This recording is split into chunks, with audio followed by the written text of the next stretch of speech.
What's up, everybody? Penny versus the Penny. I'm David Gascon. Thanks for joining us in this fine Friday afternoon.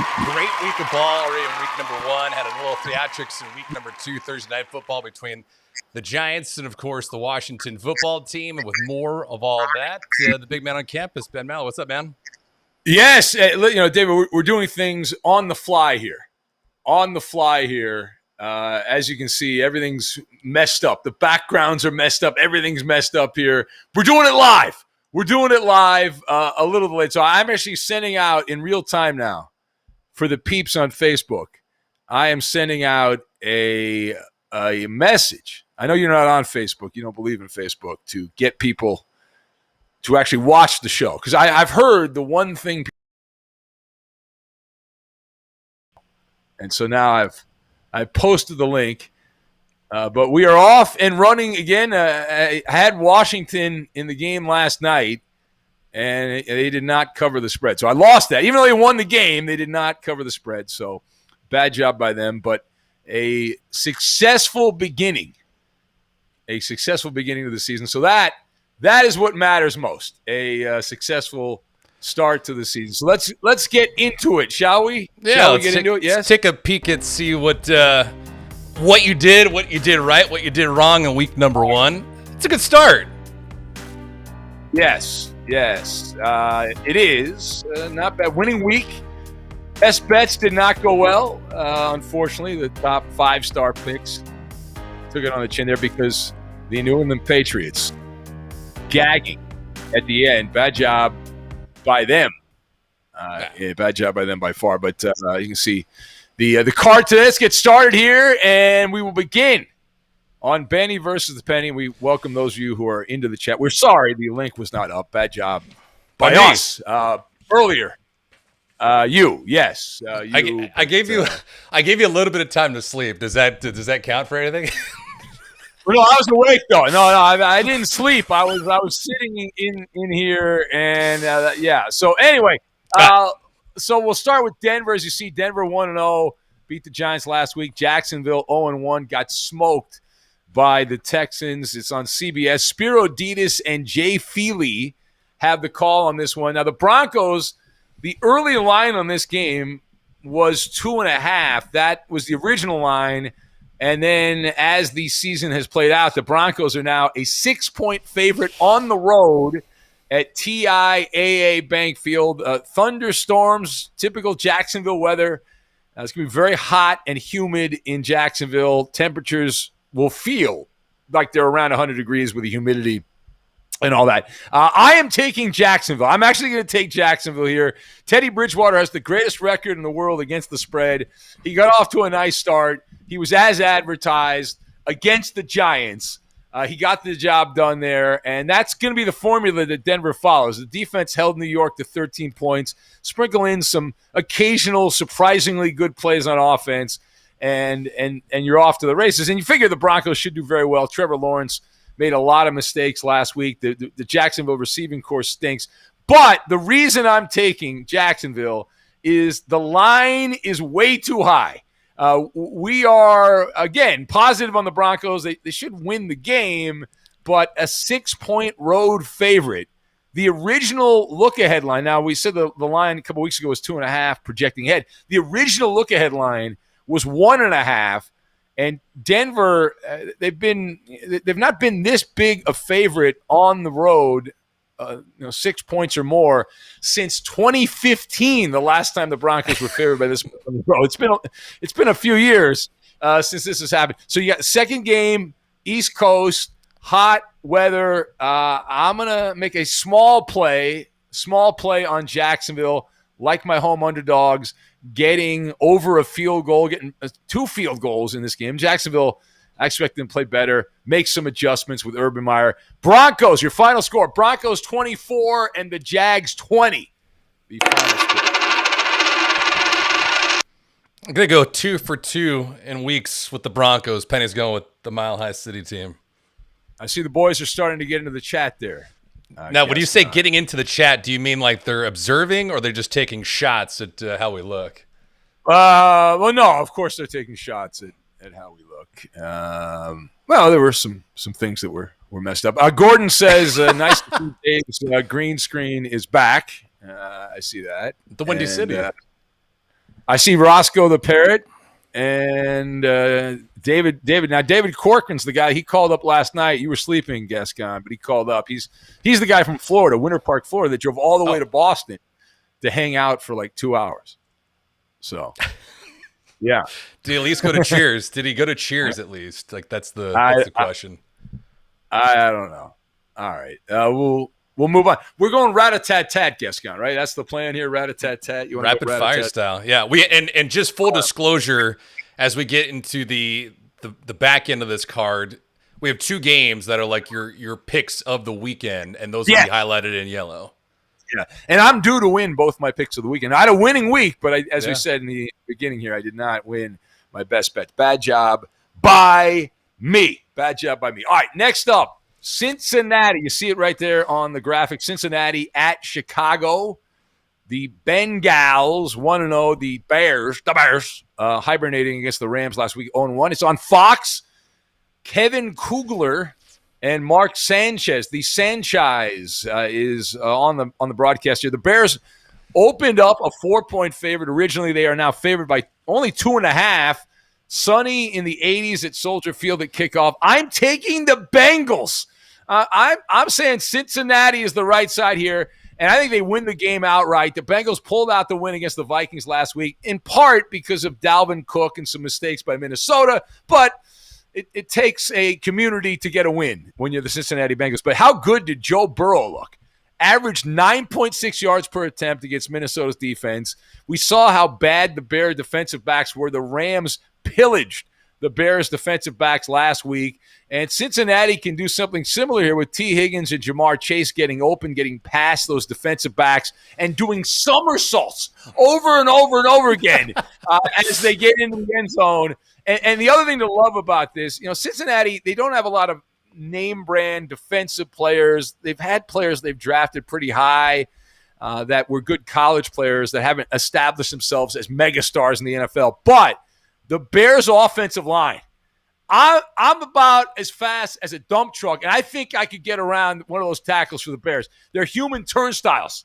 So at least they were against the Rams in the opener. And there's a reason you look at Chicago's offense. Andy Dalton did not attempt any passes past 10 yards. The Bears, offensively, they had, I believe it was only one play. Their longest play was 19 yards. That's second worst in the entire NFL week 1. The Bengals have been a consistent, good road team because they're usually big underdogs on the road. This is not a big line, but I'm taking the Bengals to beat Andy Dalton. 30-26, the final. Cincinnati. Wow, Penny rode you last week with Cincy. Going the same way this weekend. Now, do you think Jamar Chase was trolling the public with his comments during preseason ball about the NFL balls being a little bit different than college? Well, he said that was not what he meant, but I think he was trolling everyone. It's actually a smart strategy.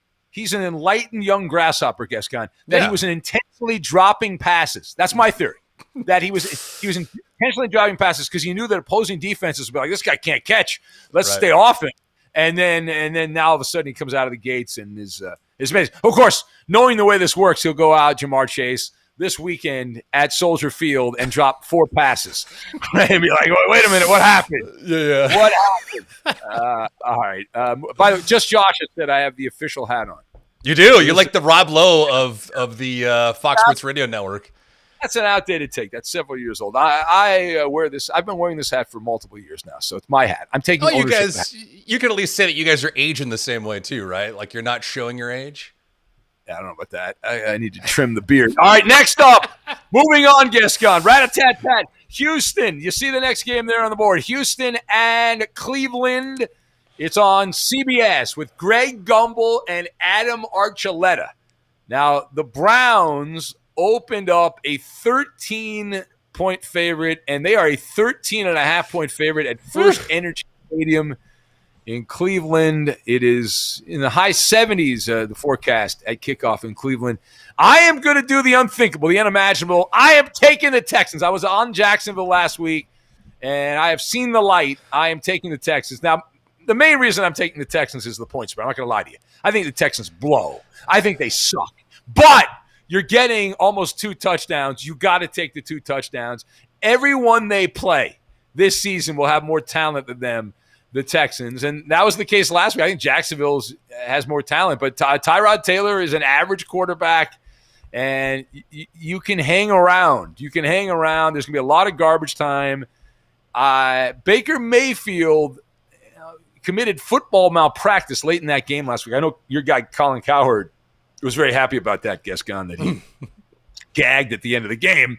But this is also a letdown spot. You look for letdown spots. There was a big game, emotional game for the Browns last week against the Chiefs, and you're not going to get up to play the Texans. Who gets up to play the Texans? Right? This is also the largest the Browns have been favored in a game since the franchise came back from the dead in 1999.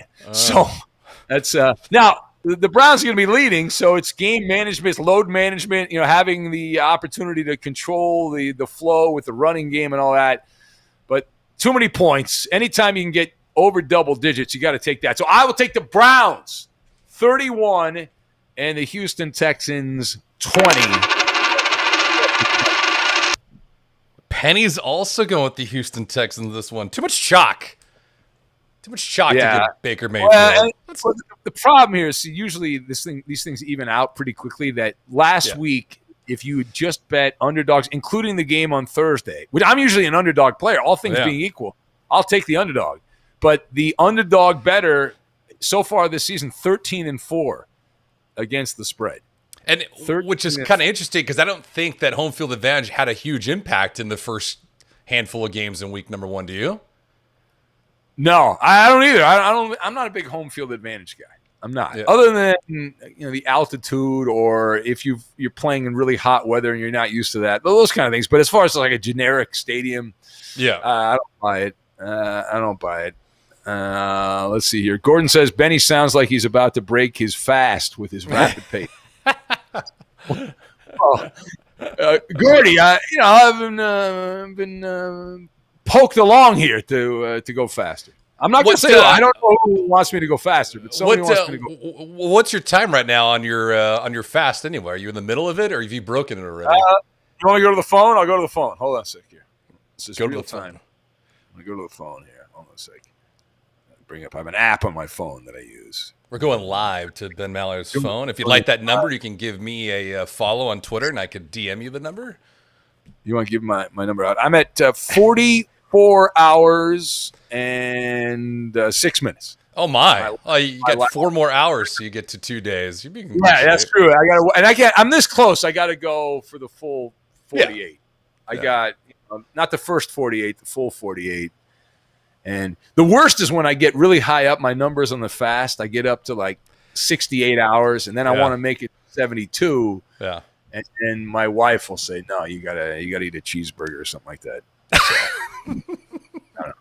I see Queen Roxanne is your favorite Queen. She loves you, guys. She defends. That's right. Hey, speaking of favorites, if you guys are watching right now or even on demand, you can hit the subscribe button, give us a thumbs up, a comment as well. And if you guys have any big games that you put money on, let us know in the comment section. Ben and I could acknowledge that next week, in week number 3. That'd be fantastic. I know, Ben, there were a lot of people that were excited about this morning's podcast, The Fifth Hour. We had a chance to talk to former Bengal, TJ Houshmandzadeh. He was great. Yeah, he was wonderful, TJ. He was very open. I love the fact that he grew up in Barstow, a city that I have stopped at, a truck stop on the way between L.A. and Vegas. And as he said, there's not a lot to do, and he found a way to get in trouble in Barstow. And he did a special shout-out to Doc Mike. So we won't spoil that for those that have not listened to it yet, but there's a special dedication to Doc Mike. So if you get a chance, take a peek at that podcast from this morning. Well, I know you were not listening yesterday, Gascon, or I guess today, I don't know. Overnight. So, Doc, I am the worst person in the world at doing impersonations. I cannot do impersonations. And yet, Doc was on and wanted to talk to the sports sorceress, Andrea from Berkeley. And she was off. We had hung up on her. She was done. And so I then pretended to be Andrea. And Doc, he didn't realize that he was talking to me. So she was trying to flirt He was trying to flirt with me doing a crappy female voice of Andrea, and it was very awkward. And then Doc got upset because he kept calling me once he realized that he had been hornswoggled. He starts calling me, and I couldn't answer the phone because I was on the air, and he was mad as a hornet. I mean, he was pissed off. And it took him a while to figure out that he wasn't talking to who he thought he was talking to. So, I mean, you could pass for Philexis. You think so? Yeah. I don't know. I don't know what Philexis really looks like. I imagine Philexis looks like something really not easy on the eyes, but I don't know. Maybe not. Maybe that's the case. Yeah. All right. Next up for us, you see that fourth game on the side, on the the right side of the screen. The LA Rams 1-0 at Indianapolis, and they're 0-1. They lost to Seattle last week. Kenny Albert and Jonathan Vilma on Fox have the call. Now, the Rams opened up a 3-point favorite. They are favored by 3.5 in this spot. The game's in a dome at Lucas Oil Stadium, but it'll be in the 80s in Indianapolis around the Dome Stadium. I am going to take the Colts, actually. I'm taking the Colts. There's a value in Indianapolis. This is the second act for Matthew Stafford, and while I expect him to play well, not as well as he did in his debut, the Colts have to make some tweaks to that defense. Russell Wilson averaged 11 yards per attempt and had 4 touchdowns last season. So that's a good sign. Now you're going against Sean McVay and the Rams offense, but it looks too easy. The main reason to take the Colts, I think the Rams win the game, but they don't cover the spread here, is the sandwich. You know where the sandwich game is, Gascon, right? You know where the sandwich game is. And this is a classic, if you know sports wagering, this is a sandwich game. Sandwich doesn't always work out for you, but this is a case where you had the Rams playing the big Sunday night game, Al Michaels, Chris Collinsworth, the nationally televised showcase game, and then they go the next week, they play a Colts team on the road, but the week after that, next week, in La La Land or in the hood in Inglewood, Tom Brady and the Buccaneers are in LA. In fact, I might even go to that game. I'm thinking about even attending that game. We'll see if it works out or not. But so this is a sandwich game. The key for Indy here is it's been the same thing. It's going to be that way the whole year. Run early and often. Establish the running game. And that should happen here. The Chicago Bears with David Montgomery, he averaged 6.6 yards per carry against that Ram defense. And the Bears running a very deliberate offense. That's what the Colts are going to do. Now, the thing that gives me pause here is the fact that Carson Wentz stinks. He's a mistake-prone quarterback who averaged in his debut 6.6 yards per attempt, the same number that David Montgomery of the Bears had on the ground against the Rams. I hope I'm wrong on the point spread, but I'm going to take the Rams to win but not cover the spread. I say this is a field goal game at the end. Rams 30 and the Colts 27. Penny's going with the Los Angeles Rams, trying to go 2-0 on the young season with Matthew Stafford and Sean McVay. That bromance, how long do you think it lasts? The Sean McVay, well, at least this week. They'll win this week, the Sean McVay, Matthew Stafford thing. Stafford's going to have a stinker somewhere in here. He's not going to play like that every game. Yeah. So, but I think he'll be all right in this situation. The Rams, as long as the Rams are healthy, they're better than anybody in the NFL. The problem is they don't have a lot of depth on the roster. So once guys start snap, crackle, popping, that'll become Sean McVay is going to have to earn his money. A late night drug tester brings up a great point I saw in the chat there, Gascon. He says it makes you wonder what the women in Ecuador look like. Yeah, Doc Mike goes to Ecuador, and he regales me with stories about how beautiful the women of Ecuador are in South America and all that. And Argentina, Brazil. No, he goes to specifically Ecuador. He shows up on a plane, and he's greeted. It's just wonderful. He gets a lot of love. All right, next up for us. Let's see. Buffalo. You see the game there. Buffalo at 0-1, Miami 1-0. It's on Fox with, check out this combination, Brandon Gaudin and Matt Millen. Matt Millen calling this game. Matt's really good at television. Much better at television than he is putting an NFL roster together. The Bills opened a 2.5-point favorite. They are a 3.5-point road favorite. Light rain and 90 degrees at kickoff at Hard Rock Stadium. So 90 degrees here. I'm taking the Dolphins in this game. The Bills coming off a comedy of errors. That's the only reason the Steelers could win that game. Special teams mistake, 4 fumbles. They went 1 of 4, 25% in the red zone. That is the recipe to screw up and lose a game. And needless to say, as you handicap this game, the kinks need to be worked out. Josh Allen set a new career high, 51 pass attempts, and he had 30 completions as the running game was non-existent for the Buffalo Bills since the beginning of last season. Check this out. NFL teams their quarterbacks have attempted 50 or more passes 24 times. It is a losing recipe. Those teams are 4-20.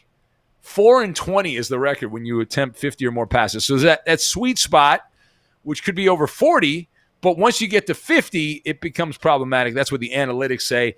Now, the Dolphins defensively, they also have to play much better. Mac Jones of the Patriots there in his first NFL game that counts, the Patriots converted 11 of 16 on third down. The Dolphins could not get the Patriots off the field, and yet the Patriots could not convert their opportunities in the red zone. And so that is how that game ended up a win for Miami. And Tua Tagovailoa was wobbly. He had 1 touchdown, 1 interception, 202 yards passing. Those are not great quarterback numbers. But I love the Dolphins as a home dog. Miami has the NFL's best record against the spread since they hired Brian Flores in 2019.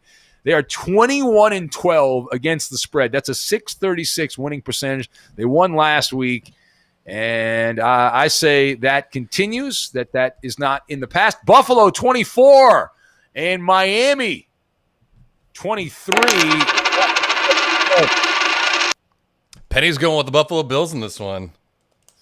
All right. Very good. Next up, we will have New England and the Jets and AFC East slobber knocker. As you see the records there, Patriots 0-1, Jets 0-1. It's on Fox. Kevin Harlan, the great Kevin Harlan, calling this game with Trent Green. And so that'll be the broadcast. It's on CBS, rather. I say Fox. CBS. Bad job by me. It's all good. Kevin Harlan. Unless Kevin Harlan changed networks. Patriots opened up a 3.5-point favorite. The original line, the early line, they are a 6-point favorite in this game at MetLife Stadium in Jersey, where you can get hot dogs, ketchup, and maggots for free. Great story this week. Sunny and 77 at kickoff. I am taking the Jets. I'm taking the Jets in this game to cover the spread. Mac Jones and the Patriots in position, as we said in that last game, handicapping the Bills and the Dolphins. The Patriots were in position to beat the Dolphins last week. The unthinkable, the unimaginable happened. Damian Harris coughed up a fur ball and gagged the game away. A chip shot field goal situation for the Patriots that they did not get the opportunity to convert. And that's very un-Belichickian of the Patriots as they attempt to figure out what the heck happened when they had the game won. Those are all the games back in the Brady years where they would win, and now they end up losing one of those to start the year. It's rookie versus rookie. Zach Wilson, who played better as the game went on against Carolina. He did not get off to a particularly good start. The offensive line sucks for the Jets, but that's fine. You can still score some points with a bad offensive line.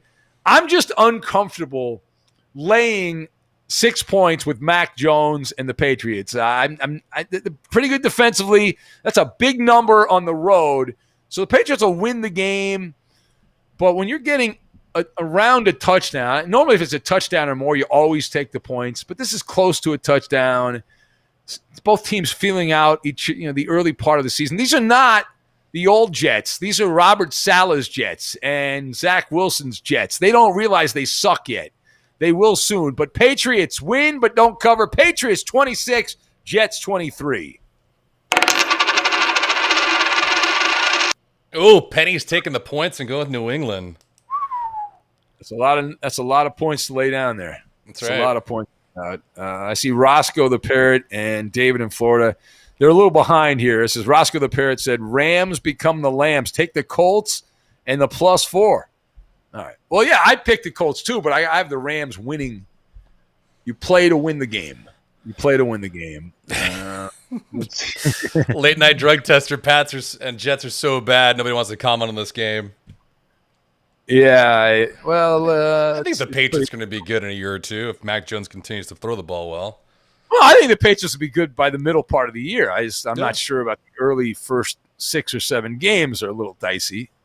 They actually moved the ball in the second half. That Patriot offense, I was watching that game because it was one of my better bets, and they were clicking against the Dolphins. And we gave that stat on third down. The Patriots were 11 of 16, and that's the winning down typically. If you can convert third downs, move the chains, and keep the clock moving, my goodness. All right, next up for us, you see the game there. It's Santa Clara. They play in Santa Clara. They're called San Francisco. Santa Clara 1-0 at Philadelphia. 1-0 as Adam Amin. Did I get that right? And you Mark did. Schlemmer. There you go. I'm learning the matchup on the Fox broadcast. So I am looking at the point spread here. The Niners, early line, they were favored by 4. They've had some injuries, and they're currently a 3-point road favorite at Lincoln Financial Field in the Holy Land where Tony Bruno made Sports Talk Radio great. The weather, not a fact. It's going to be in the 80s at kickoff. Sunny, typical weather this time of the year in September. In Philly, I am taking the Eagles for the second consecutive week. Now, I don't buy the 49ers. They put up 41 points last week, but they allowed a ragtag Detroit Lions team to matriculate the ball down the field. They had couple of key injuries the Niners did last week, which will play out this week. But Jared Goff was able to put up 33 points, 31 first downs, and 430 yards of offense with no wide receiver to speak of. And I'm not high on Jalen Hurts, but he's at least like Jared Goff. He's a similar level to that. But the big reason to be questioning the Niners here, Raheem Mostert, the running back, is out. And more importantly, because you can make up for a running back, but your top defensive back, Jason Verrett, he's out as well. He was injured. And also, Kyle Shanahan, this has not been a good team as a road favorite. The Niners, since Kyle Shanahan took over, they've been to a Super Bowl and lost. They've played 7 games as a road favorite, and they have a 37% win percentage on the road as a road favorite in spots like this. The Eagles are the healthier team. They're not as talented as the 49ers, but they're healthier. And I just like the fact you're getting a field goal. And the Niners on the road to win 2 games back-to-back on the road is a lot. But the Niners defense is not good. They're not, and I'm betting on that continuing and the Eagles being able to matriculate the ball down the field. Second consecutive road game, East Coast. Another situation where I'm going to take the team to win but not cover. So I've got the 49ers 33 and the Eagles 31. And final. Penny's going with San Francisco. That was a bad beat last week for the Penny in that game. That was a great win for me. A tremendous handicapping. The backdoor cover is a part of this. Escon. It's like winning on the river, dude. It's gross, man. Winning on the river sucks. It's a suck out play. Well, when are we going to Vegas to play the craps? When is that happening? Oh, we can do that anytime, man. Well, are you allowed to leave the mansion? It's a remodeled, brand new mansion, like right on the coast of Malibu. It's just you got that beachfront property now. I don't know. Are you allowed to leave your house? Well, I have not left my house in some time, but I can go to Vegas. Yeah. In fact, starting next week on the show, I did some spots. I did some voiceovers for commercials for Las Vegas. Oh, a new advertiser joining. I think it's for the podcast. So all right. Hey, that means you can get some hotel comps too then, so hook that up. Anyways, Raiders and Steelers. Wow. You're west of the 405. You don't want I get free hotel rooms, but they're at shitty hotels. You don't want to I don't know if you want to go there. What are they, like the Rio or something? I don't know. The one that OJ got popped at. Remember the Palace Station? Oh yeah. Yeah. Palace Station's an interesting hotel in Vegas because part of it looks like it did demilitarize. No, I haven't been there in a while, so this is an old take. But the back of it, where they keep hotel rooms, it's like a demilitarized zone. Yeah. And then there's this tower they have nice rooms in, and then the very back, the unwashed hang out, and you feel like you're going to get shanked if you don't have a knife or a gun or something like that. So, all right. Anyway, next up here, it's lost wages. Speaking of Las Vegas 1-0 at Pittsburgh, and they are, as you see, 1-0. It's on CBS with Ian Eagle and Charles Davis. They have the call. The Steelers opened up a 5.5-point favorite on the early line. They are favored by 6.5. And it'll be mostly sunny, 75 degrees at kickoff at Heinz Field. Big injury news here. Big injury news, Gascon. The Raiders will not have their franchise running back. Josh Jacobs is not going to play. He's got a bad toe, and he's also got an ankle injury. So their star running back is out, down for the count in this game. So that means that Kenyon Drake is going to step up. And my position on the running back situation in general is a greyhound position. It's a high injury position. You need to have a lot of different running backs to make it through the season. You can plug and play. Kenyon Drake's a decent NFL running back. He's not great. He's in the middle. He's bounced around. So I think the Raiders will be okay without Josh Jacobs, who wasn't really a factor in the game last week. But I am taking the Raiders in this game.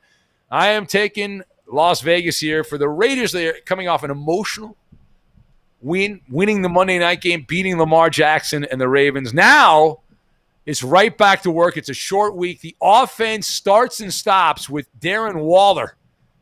I look at that, and every time I look at the name on the jersey, Waller, I think it's Maller. But it's Waller. What did he have last week? Like 30 targets or some shit like that? 19 targets. Oh, yeah. Was it 11 grabs on 21 targets? Or 19 targets, excuse me? I thought you had 10, but it was right around. It was like 19 targets, 10 catches, I think was the number there.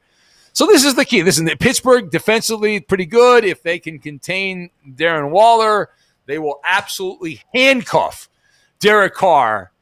I don't think that happens. So I'm voting no on that. Pittsburgh's defense headlined by TJ Watt. The stat, which is amazing here, against Buffalo, it's really a testimonial to how crappy the Buffalo offensive line is. Last week, the Steelers had 18 quarterback pressures. They blitzed, according to the nerds, one time. That's it, one time. And yet they had 18 quarterback pressures. The main reason to like Las Vegas here is a bet against Ben Roethlisberger, the equalizer.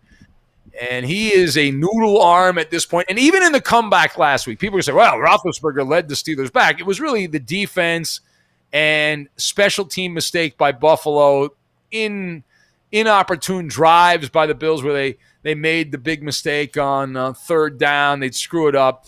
Mike Tomlin's team, as a home favorite, since 2018 has a losing record. They're 9-11 in recent years, Pittsburgh, with a lot of the players that are still on this team.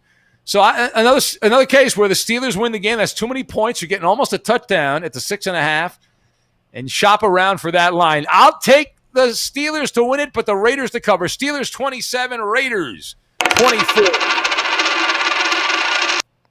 Penny's also going with the Vegas Raiders in this one. Oh, my. My, oh, my. So the black attack. Holy mother of God. We both like the Raiders.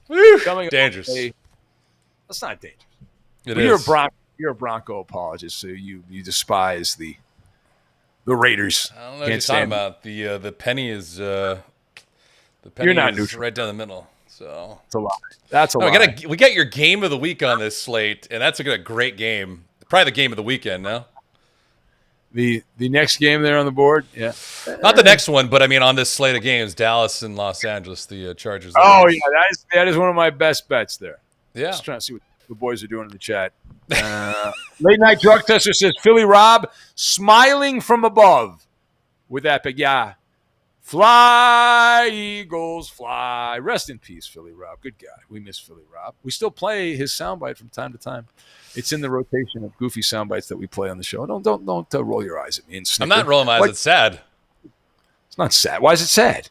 Well, I mean, that we play the soundbite? That's not sad. No, it's not sad that you're playing the soundbite. It's obviously sad he that passed away. He's a young guy. Yeah. All right, moving on. New Orleans 1-0 at Carolina 1-0. It's on Fox. You know what I just realized? I've been doing this podcast with you for a couple of years, the fifth hour, and we have not had Chris Myers on. Why have we not done that? He's a tough get. I've inquired several times. No, I can get him. I got his number. He's my guy. He'll do it. Oh. I mean, he's at Fox. Anyway. He's at Stadium. He does the dog shows. Like, he does everything. Yeah. Chris Myers calling this game with Daryl Moose Johnston. And the Saints, this game opened to pick 'em originally, and the Saints went out and kicked the doors off the Packers last week. They're a 3.5-point favorite at Bank of America Stadium in Charlotte, where it will be 84 degrees with the forecast says sunny intervals. Doesn't that mean mostly cloudy to me? Yeah. Slightly overcast. Yeah, overcast, yeah. I'm taking the Panthers in this game. The Saints played like a powerhouse last week by land, by air, by sea against Green Bay, and I expect the old regression to the mean.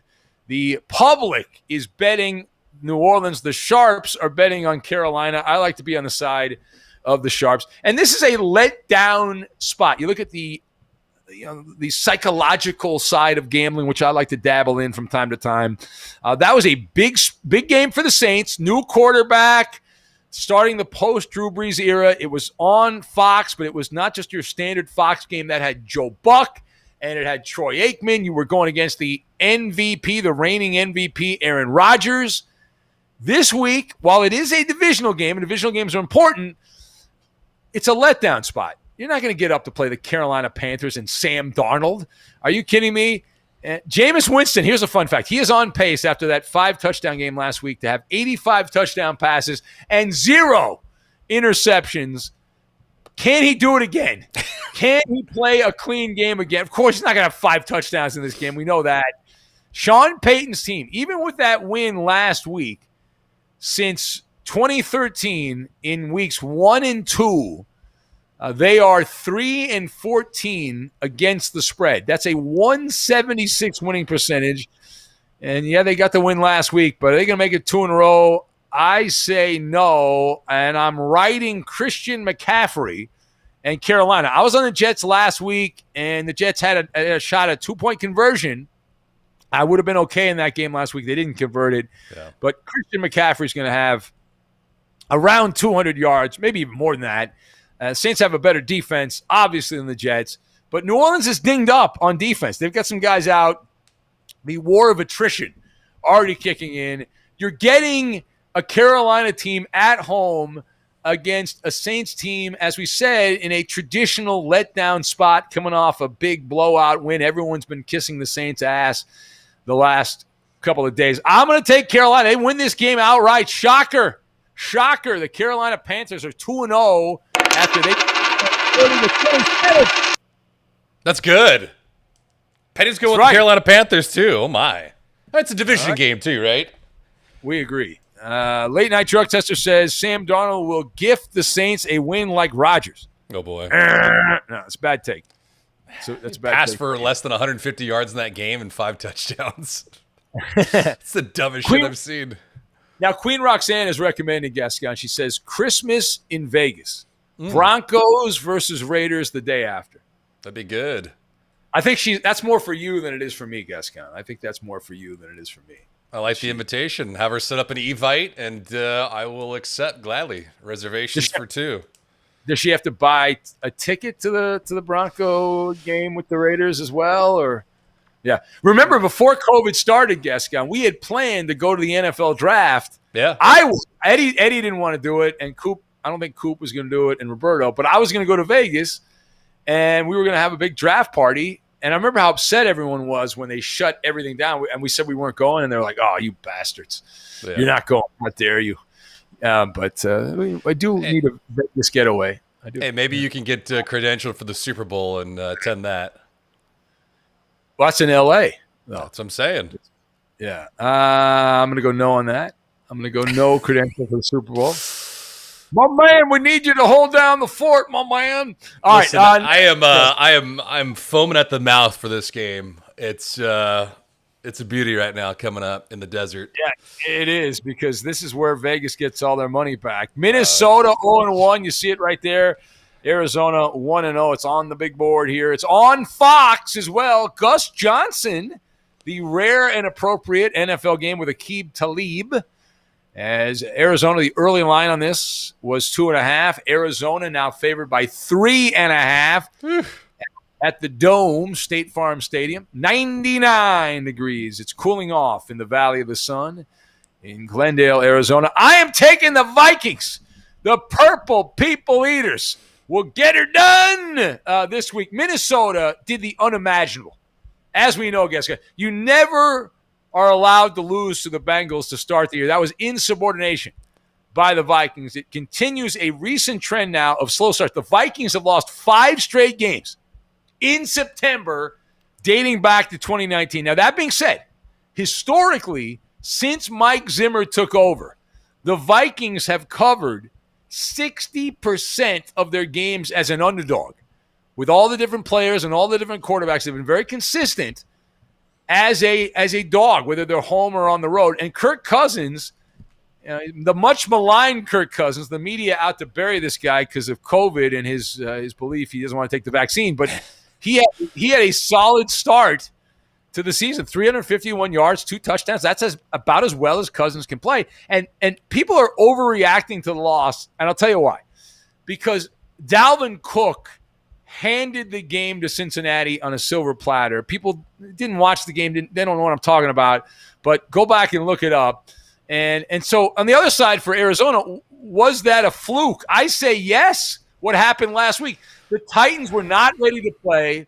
And it was mostly Chandler Jones that dominated and destroyed any chance Tennessee had to win by running around and running circles on that offensive line for the Tennessee Titans.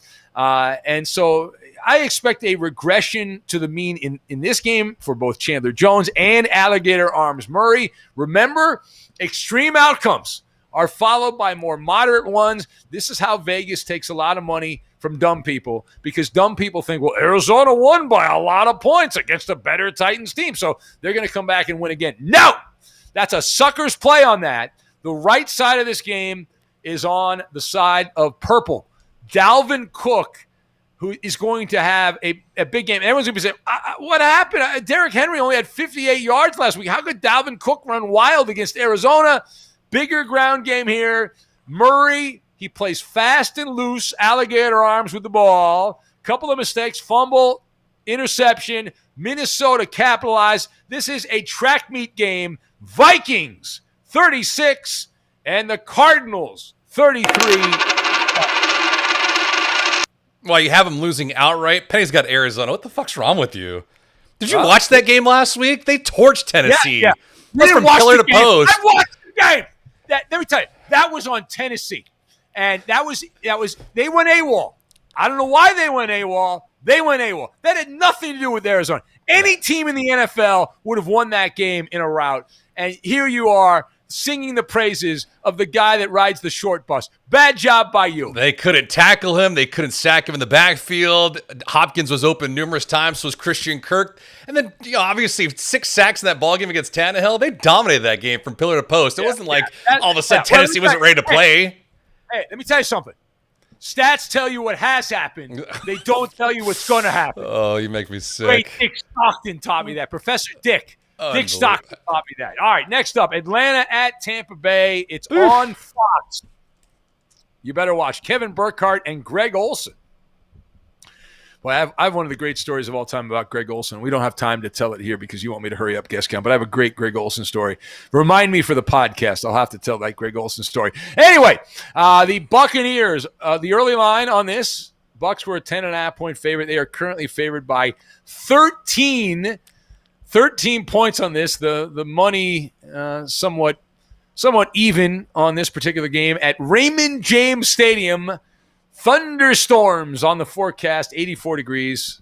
That's what you expect in that region this time of the year. So I am taking the Falcons. I'm taking the Falcons. This is a cover your eyes and do not look.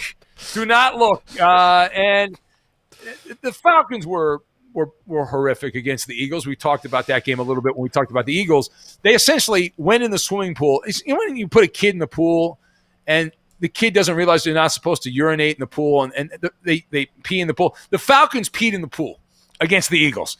But there's an old saying that rings true in sports wagering, that no team is as bad as its last game or as good as its last game.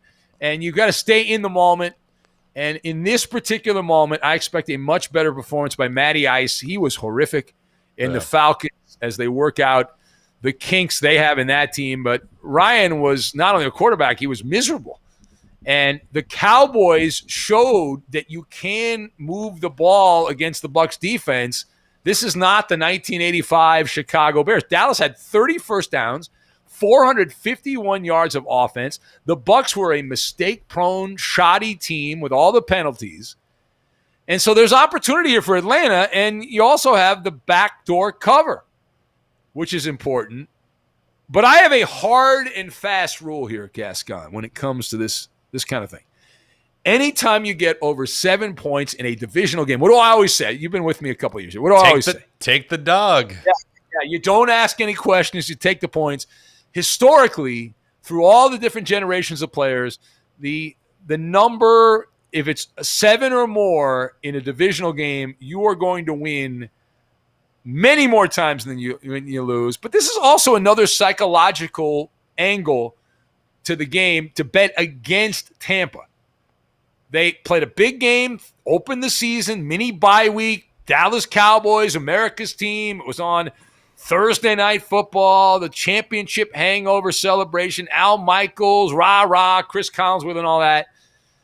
Now you're playing Atlanta, who sucks, and then next week, the gauntlet begins for the Buccaneers. They head to La La Land to play the Rams in a game I might even attend. And then they have the Patriots the week after in Foxborough. So you can sleepwalk through this game, pick up a W, just kind of go through the motions, give up some late points to the Falcons, and it doesn't matter. So Bucs 33, Falcons 24, the final. Penny's taking the chalk and going with Tom Brady and the Buccaneers in this one. Well, the Penny's a dummy because I am on the right side of history. Me and Roscoe the Parrot and David Courtney, we all agree that never go against the Parrot. He says Bucs minus 13 versus Atlanta. Too rich. Falcons plus 13, get the cash. A late night drug tester also says Dirty Birds cover. Dirty Birds cover, he says. All right, well, what is next here on the big board? There it is right there. Oh, here we go. Now it's getting good. Yeah. 5-star pick. 5-star pick on this game. Dallas 0-1 at the LA Chargers. 1-0. Hey, I think I have a hookup for Charger tickets, by the way, Gaskin. I think I know somebody. I might have to go to – I haven't been to a Charger game in a couple of years. I might have to go. Check it out. Good reason to go this season. Yeah, they're pretty good. And they play – I'm looking at, like, what game I would want to go. They play the Patriots. You know I'm a closeted Patriot, fan. Yeah. And that's – I might have to go to that game, Patriots and Chargers in L.A. I think that's week 6 or 7. So it's a few weeks away. Anyway, Chargers opened up a 3-point favorite. This game has stayed the same at 3. Big game on CBS. Jim Nantz and Tony Romo are going to be there. And it'll be at SoFi Stadium. It's an indoor-outdoor dome, 72 degrees in the hood in Inglewood. I am taking my 5-star pick. Show me your lightning bolt. The Chargers will electrocute the Cowboys here. Now, going back to 2020, Dak Prescott becoming I saw the stat, the first passer in NFL history to have 55 or more pass attempts in at least 3 games in a 4-game span. That's not a good thing. Under Mike McCarthy, the Cowboys have become too one-dimensional. Now, some of this is because they're behind. Last week, against the Bucs was not the case. It was a close game, and they still went away from the running game. Zeke Elliott, more times than not, has been a high-paid decoy. I love when he said, well, stats don't tell really what's going on. And he was like trying to use that line that people who are criticizing him don't realize that he's doing a great job blocking. They don't pay you the amount of money that you're being paid to block. That does not happen. Okay, they pay you to get yards and touchdowns. That is how this works. So I got a chuckle out of that. But I just like the Chargers. They're the better team. I was on the wrong side last week. I took Washington, and the Chargers made me look like a jackass here. That Charger defense presents a new headache here for the Cowboys. And the main reason this is a 5-star pick, injuries. DeMarcus Lawrence. The Cowboys don't have a lot of players you've heard of on defense. DeMarcus Lawrence is one of them. He got injured in practice. He's out. Also, the Cowboys lost one of their offensive linemen, a tackle, Ty Secchi. Am I saying that correctly? He has been ruled out. He was hospitalized with a heat-related illness. So he is out for week 2. He gone. And so you're shorthanded on an offensive line that already wasn't good. You don't have one of your better defensive players. And the Buccaneers left a lot of points on the board last week. If you saw that game, you know what I'm talking about. Dallas is a bunch of lightweights. Justin Herbert will have plenty of time to scan the field and see what's going on and find open receivers, and he can go boom, boom. With Keenan Allen and Mike Williams, they can strike a pose like the old Madonna song. I'm taking the Chargers 37 and the Cowboys 27. 5 stars. Penny's also going with the Bolts in this one. All right, so the wow, you got a lot of people on the board too that like the Chargers in this one. That scares me. That is a little scary. Can you all pick the Cowboys? Can you all go the other way? I don't like to be on the side of everyone. I don't like that. All right, next game up. Speaking of that, we go belly to belly with your 5-star games. Yeah. Yeah.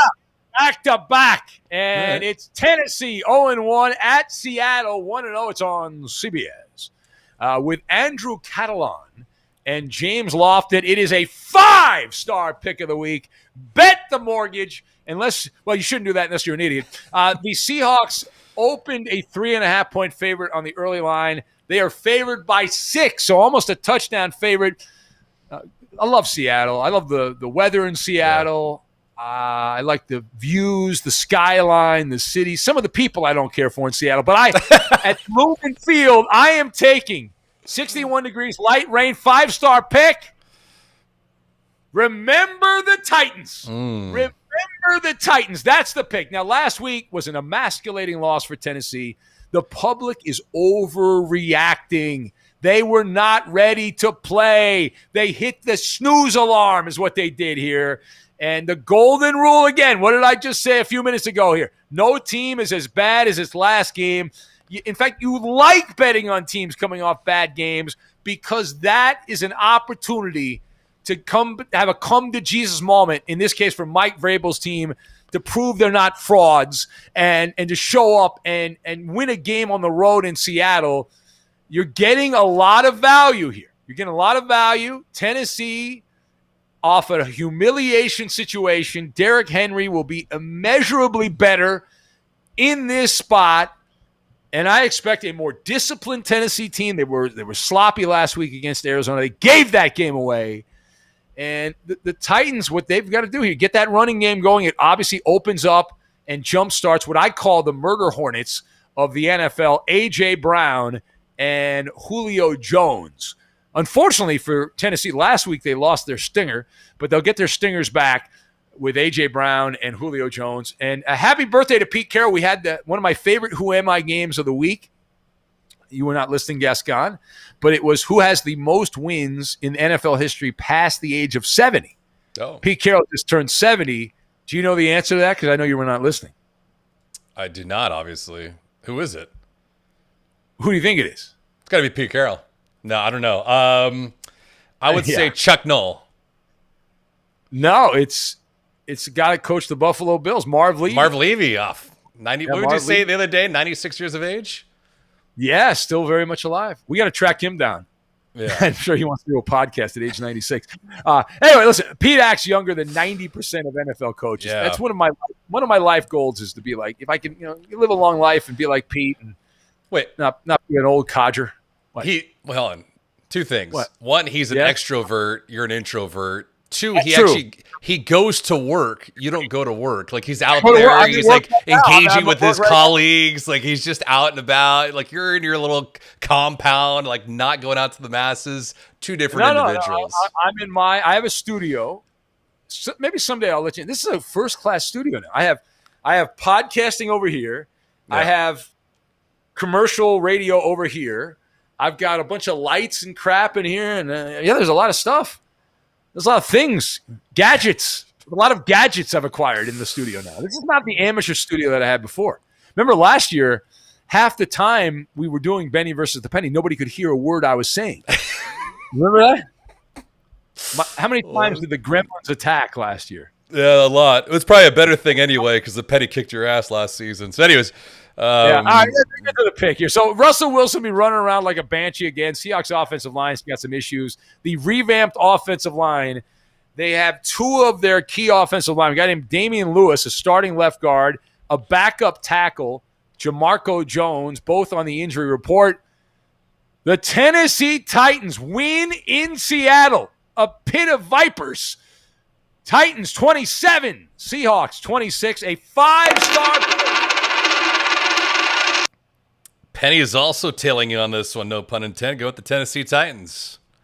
And I see Roscoe the Parrot and David Corcoran also agreeing with me here. Says Roscoe the Parrot said, Seattle overrated fraud. King Henry, get the cash, he says. Yeah, get the cash. Just Josh, one of these Cincinnati bros, saying that the Seahawks with that air attack powered by nanobubbles. Remember that story from a few years ago? Remember that? That was Russell Wilson, right? Yeah. It was Tom Brady, Russell Wilson. There were a couple other quarterbacks. So I remember, as I remember, there were multiple quarterbacks that said, if you drink this water, you won't get concussions. Yeah. It's part of magical, the Tom Brady elixir. Yeah, that's exactly it. It's holy water. All right, we got to go. Two more games. Sunday Night Football. I'm looking forward to this. This will get. I love watching Patrick Mahomes play. This guy's amazing. I don't hate him yet. Usually when these guys are the best, I hate them. Chiefs 1-0, Baltimore 0-1. You see it there. It's on NBC with Al Michaels and Chris Collinsworth on the call. Now, this game opened up the Chiefs by 2.5. The Chiefs are a 3.5-point road favorite at M&T Bank Stadium. Clear skies and 70 degrees at kickoff on Monday night. And I am taking the road chalk. I'm taking the Chiefs in this game. The Ravens gave up 491 yards to Derek Carr, Darren Waller, and the Las Vegas passing attack. The Ravens giving those yards up. And now that's the junior varsity. Now they get the varsity. Yeah. If you can't stop the Raiders, how are you going to stop Kansas City? They have weaponized over the last couple of years that roster, and that was a manure effort on defense. The Baltimore Ravens blown a 14-point lead with help from Lamar Jackson, that crucial fumble late in the game. Meanwhile, under Andy Reid, the Chiefs have not lost in the month of September since 2016. It's insane. Patrick Mahomes is 11-0 straight up in September as a starter. 35 touchdowns, no interceptions. That almost guarantees he's going to throw an interception. You know that stat's going to be on the NBC broadcast, and he'll come out and throw a pick on the first drive. That's usually how this works. Nonetheless, Patrick Mahomes can wear a shirt under his uniform there that says, "Who's your daddy?" Right? He owns them like nobody else in the NFL. Mahomes has the best grade of any quarterback against the Ravens since 2018. According to the nerds at Pro Football Focus. Meanwhile, Lamar Jackson, one of the worst grades on the other side. He has drowned against KC. This matchup, it's an Occam's razor situation. The simplest answer is the right answer. The Ravens bring a super soaker on offense against a fire hose for KC. Chiefs 38, Lamar Jackson and the Ravens, 30. Your final. Penny's also taking the team from Arrowhead, going with Kansas City. Now, the late-night drug tester says the only bad crab cakes the night before could stop Kansas City. Only bad crab cakes could stop. Right. I could read that one. Could stop Kansas City. Let's see. Page down here. Charles says the Plainsville Pirate says all these gadgets wrong. Washington football team score 30. Okay. So he's already picking the last game or the game the game back on Thursday. That was odd. Yeah. What happened? I had Washington in the game. They just didn't cover the spread. All right, last game. Let's move on. Here we go. Last game. You ready for it, Gascon? Yeah. All right.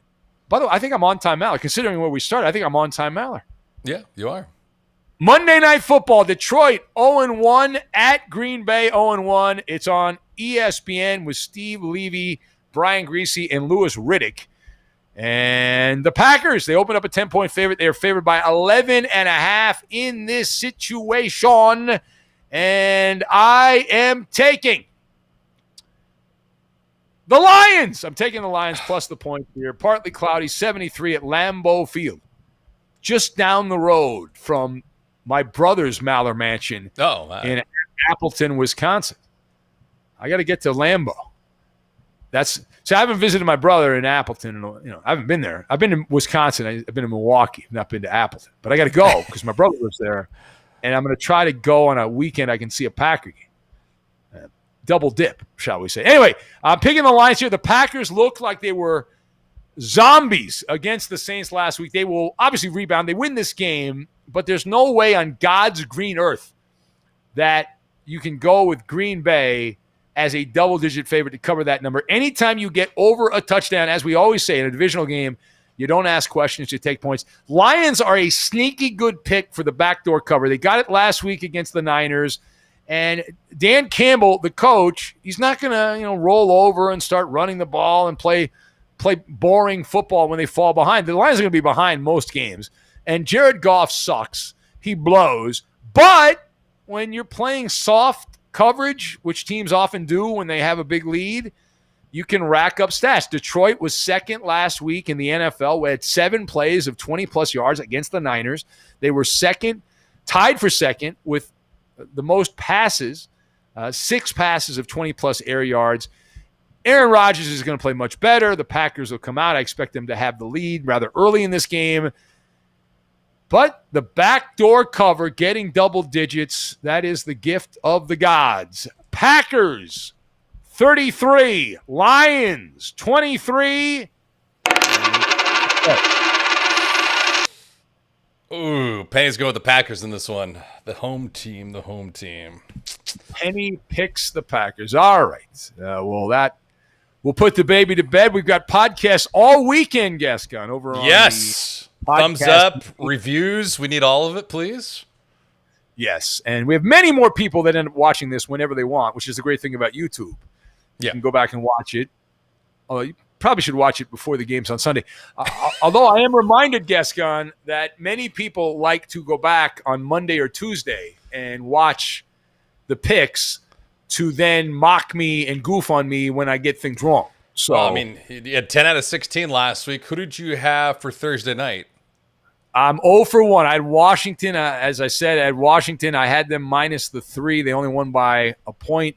So, or was it 1 or 2 points? And they didn't cover the spread. So, I ended up losing that. But I was on the right side. Just got burned by the point spread.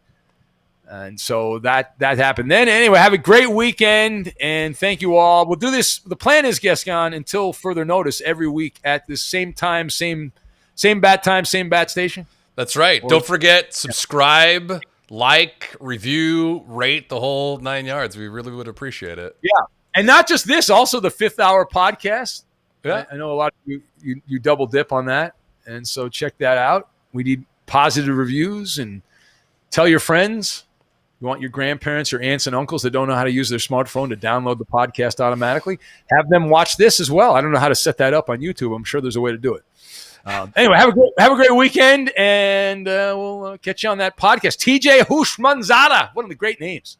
That's got to be a top 10 name in the NFL the last 50 years. Hushmanzada.